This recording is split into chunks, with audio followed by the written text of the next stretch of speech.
Example number 11.8 of NCERT please in a circuit diagram given in figure this. मतलब circuit diagram दिया गया है, बनाना है। Circuit diagram please.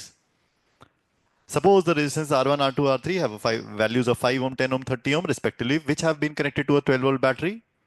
तीन रेजिस्टेंस दे रखे हैं R1, R2, R3। R1 की वैल्यू बोलो, रेज योर हैंड। R2 की वैल्यू बोलो, R3 की value. R1 raise your hand. हाँ 5 ohm। R2 आवाज नहीं आई। 10 ohm। R3 30 ohm, which have been connected to a 12 volt battery. First, find the current through each resistor, total current, and the total circuit resistance. Total circuit resistance। ठीक है, तो R1 पता है, R2 पता है, R3 पता है। ठीक है, रजिस्टर निकालो अब। एनसीईआरटी मत खोलना, ठीक है। सॉल्व करेंगे स्टेप बाय स्टेप। R1 लिखो, R2, R3। ठीक है। I1 की वैल्यू, करंट जो पहले वाले से जाएगा I1 निकालना है। फॉर्मूला आपने लिखेंगे खुद। गलत करेंगे चलेगा, नो प्रॉब्लम, कोशिश करिए बस आप। ये येलो वाली जो मैंने मार्क किया है, येलो वाले में से I1 करंट जाएगा। कितना जाएगा आपने देखना है। ये येलो, येलो करंट निकाल रहे हैं अभी हम। फिर ब्लू निकालेंगे, फिर ग्रीन निकालेंगे।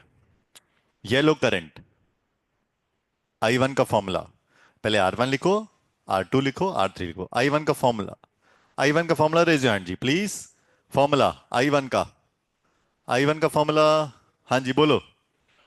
V by R1, that's correct. I1 is equal to V upon R1। V हमने सेम रखा, अलग लगाएगा। सेम, Y सबके लिए सेम। V सब में सेम क्यों? Because it is a parallel circuit. Potential difference सब में सेम रहता है।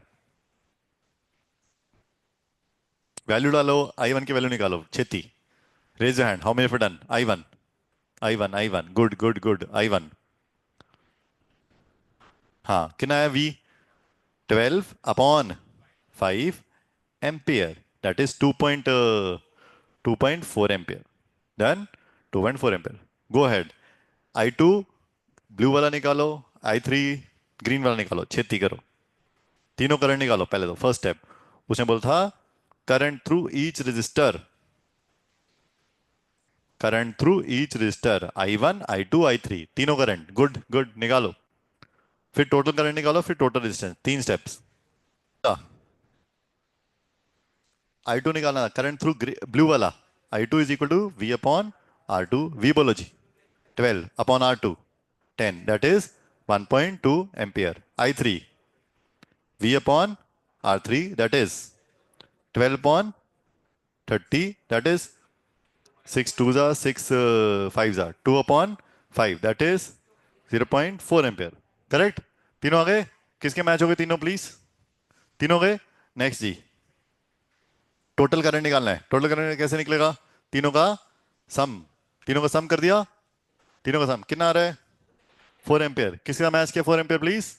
Second part, I1 plus I2 plus I3, तीनों का सम करना था। डन। हाँ हाँ जैसे मर्जी करिए, नो प्रॉब्लम। तो और भी मेथड है, अभी सीखेंगे धीरे धीरे। टोटल रेजिस्टेंस निकालो प्लीज। अब टोटल रेजिस्टेंस निकालने के दो तरीके हैं। हेलो, पहला क्या है?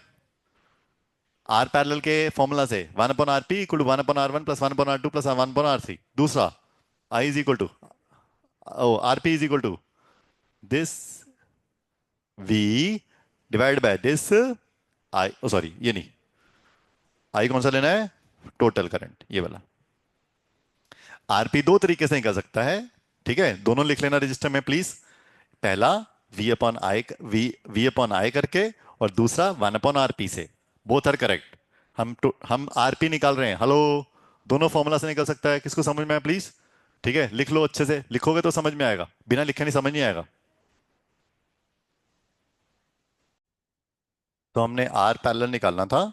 इसको दो तरीके हैं हमारे, ठीक है। V is equal to I into R parallel. V कितना था? V कितना है? 12। I कितना आया था? 4 मल्टीप्लाई बाय आर पैरेलल। 4 से कैंसिल किया, 3। therefore R parallel is 3 ohms। ये पहला मेथड। दूसरा method, 1 upon R parallel is equal to 1 upon R1 plus 1 upon R2 plus 1 upon R3।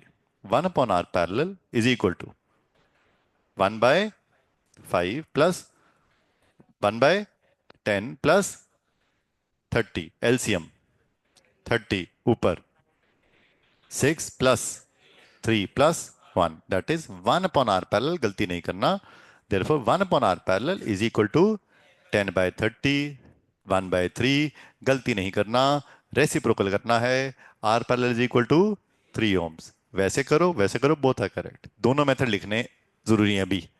अभी समझ लें, किसको समझ में आए दोनों मेथड प्लीज, ऐसे दोनों आने चाहिए, ठीक है। हो गया, डन। नेक्स्ट करूं, कोई डाउट है पूछ लो अभी। So R parallel is 3 ohm. 11 point कौन सा था ये? 8। डन।